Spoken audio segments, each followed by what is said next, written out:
So she had a very, as you you heard, a very rich and adventurous life. She lived until she reached 85. So she was a German architect and urban planner, as you already know, who helped with the reconstruction of Rotterdam after World War II. And now we'll see some of her photographs, which I think are excellent because they are about the duality of life. You know, is the so-called real and the so-called the fantastic or unreal.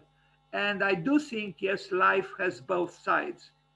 And she worked with double exposures, and I think she did a good job, to unite order with disorder, clarity with confusion or lack of clarity.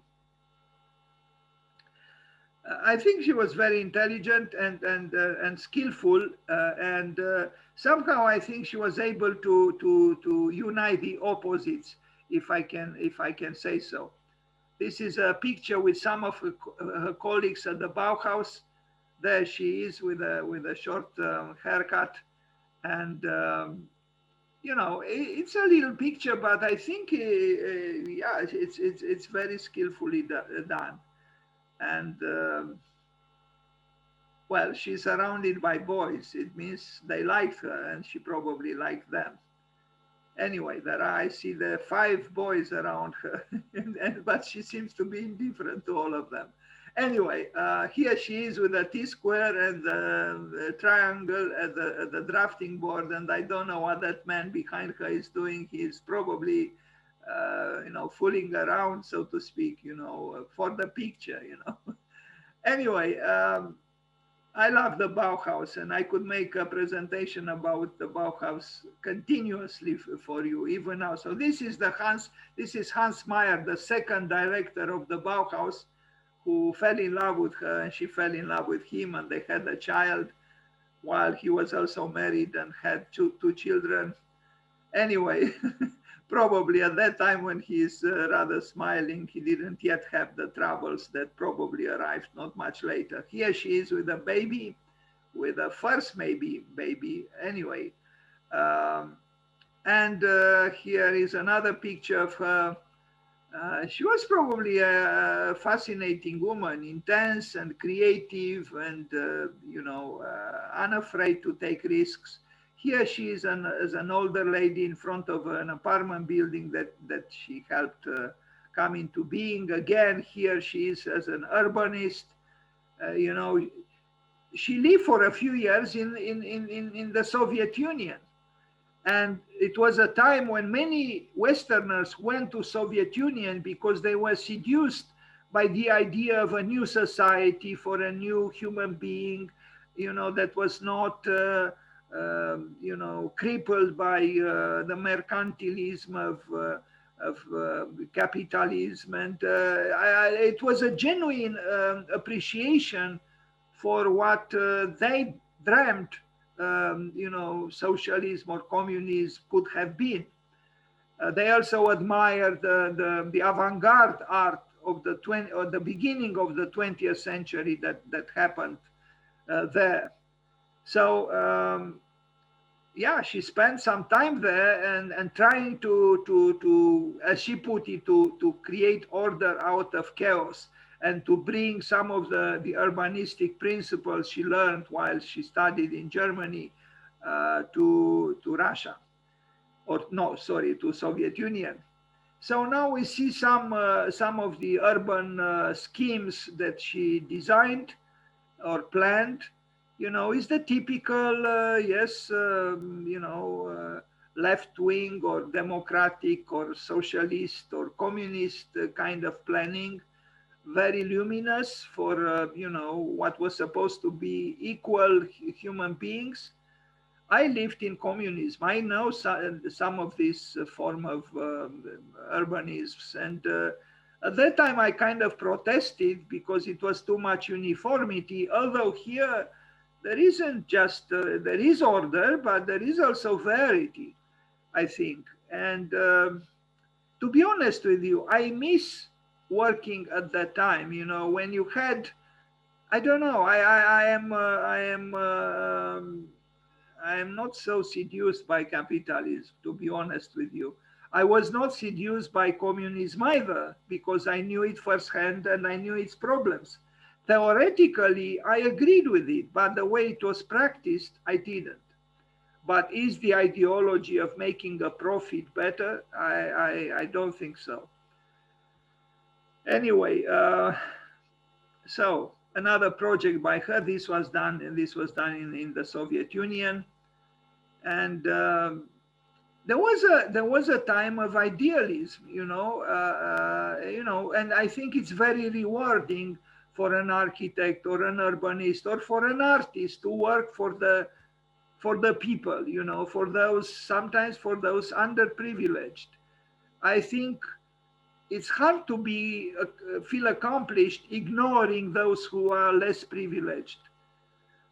Um, anyway, some of these had been built, and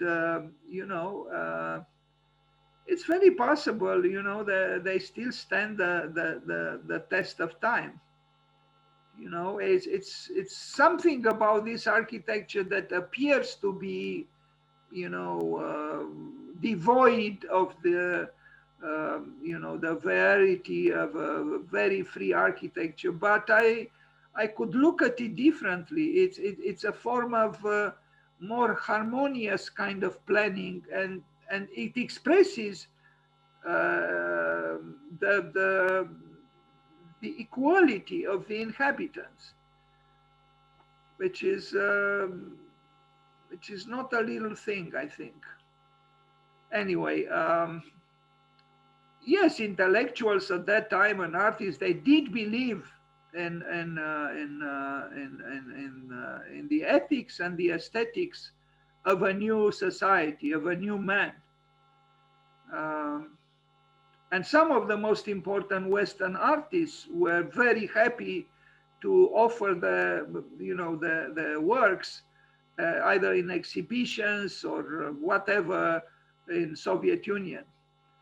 I remember reading that when Picasso had his first exhibition in Moscow, I think, or St. Petersburg, I think in Moscow, there was a large crowd waiting for the opening, and the artist was there, but he was late at the opening of his own exhibition. And when he arrived, he said to them, please forgive me. I know it was hard waiting, but what does it matter really, half an hour or an hour? I don't know for how long he was late, when you waited for I don't know how many years to see my works. So anyway, he was even a communist, and so was Jean-Paul Sartre. Of course, they were communists with, in the case of Picasso, with a castle, at least a castle, if not more castles, and very rich. But his mental attitude was that of being on the side of the left. Anyway, so. Yeah, I myself kind of miss doing urbanist, urban works for a different kind of society, not a society that is obsessed with, consume and with the ideology of making a profit and all the rest. Who knows? I shouldn't idealize now that the other side, because I know about it as well. Anyway. So this is this interesting person who, plus I wanted to say something else. The male architect doesn't have to go through the troubles that a female architect does. If she has children, you see, she has to take care of the children. It's a different story altogether. Women have to make more sacrifices than the men. The man might have to sacrifice not watching a soccer game, but the woman has to, she's the central force within a family. She's giving milk to the children. She's giving birth to the children, and she also creates architecture, art, photography, urbanism. And here there are some well-known blocks of flats that socialist country had and has still. I live myself in such buildings. Here she is older now you see her urbanism is a little bit changed in Rotterdam after the war, but I still think, you see, she's smoking. She's smoking while presenting her work. Nice. We don't see easily such scenes any longer. Not that I miss necessarily, smoking myself or seeing somebody else smoke, but it's a different time. At that time, nobody was afraid or even bothered if someone smoked. Now it's not like this, especially in the United States.